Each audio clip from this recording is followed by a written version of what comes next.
ইলিশ মাছ দেখলেই আমার রোববার হাটের কথা মনে পড়ে। কেন বলেন তো? আসলে রোববার হাট আমাদের ওখানে অনেক বড় একটা হাট হয়তো আর কি এখনো হয়। আসলে ওখানে বড় একটা হাট রোববার আমাদের সিরাজগঞ্জ জেলায় তালগাছিতে হয় অনুষ্ঠিত। নমস্কার, ঝড় তুফান বন্যার ভিডিওতে আপনাদের সুস্বাগতম। তার আগে আপনাদের বলে দিই আমি কি রান্না করতেছি। ইলিশ মাছের কাঁচা মরিচ দিয়ে পাতলা ঝোল। আসলে এই ঝোলটা এতটাই সুস্বাদুও হয়, আপনাদের না দেখিয়ে আমি পারলামই না। আসলে ঘরে সবজি না থাকলে এটা হুটহাট রান্না করে নেবেন, দেখবেন সুন্দর এটা দিয়ে খাওয়া হয়ে যাবে, অন্য কিছুই লাগবে না। সত্যি কথা বলতেছি।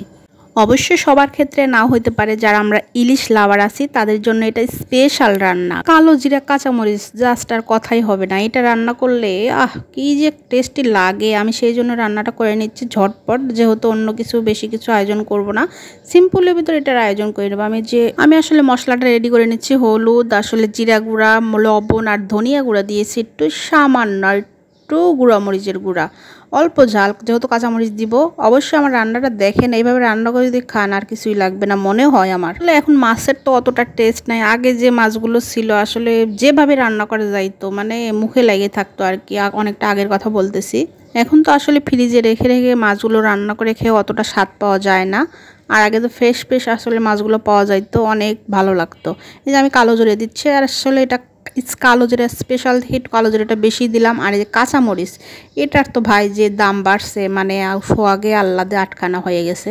আর একটু লবণ দিবেন, না হলে গায়ে ছিটকে ছিটকে লাগবে। অল্প লবণ দিবেন, যেহেতু আমি মশলা গুলানোর সময় একটু লবণটা দিয়েছি। কাঁচামরিচের যেমন জাম তেমন আবার এই যে তেলের ভিতর দিলে লাফায় লাফায় ওঠে আপনাকে গায়ে লাগানোর জন্য। আর এই যে মশলাটা গুলাই রাখছিলাম সেটাও দিয়ে দিলাম, কিন্তু এটা জাস্ট কষাবেন, কষানোর জন্যই কিন্তু এটার টেস্টটা দ্বিগুণ বাড়বে। আর যদি আপনি এমনি মানে মোটামুটি একটু জাল দিয়ে রেখে দেন, দেখবেন একটু ভাল লাগবে না।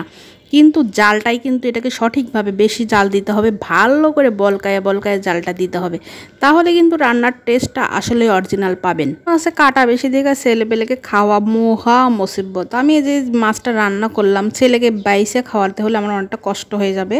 তারপরেও যদিও ঝোলটা সে খুব পছন্দ করবে, কারণ এরকম ঝোল রান্না করলে তার আর কিছু লাগে না। মাছটা একটু আমার কষ্ট করে বেছে দিতে হয়, যেহেতু কাটাটা ঠিকভাবে বাছতে পারে না।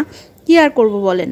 আমরা তো এ বয়সে মনে করেন যে কাটা কুটা চাবাইয়ে গিলে খাইয়ে নিতাম, তাদের যে বয়স এখন। কিন্তু এখনকার পোলাপান মাছ দেখলেই তো নাক ছিটকাবেই, আর কাটার কথা তো অজুহাত আছেই যে এটা এত কাটা খাওয়া যাবে না। আমার রান্নাটা কেমন লাগলো, যদি ভালো লাগে একটু লাইক কমেন্ট সাবস্ক্রাইব দিয়ে পাশে থাকবেন।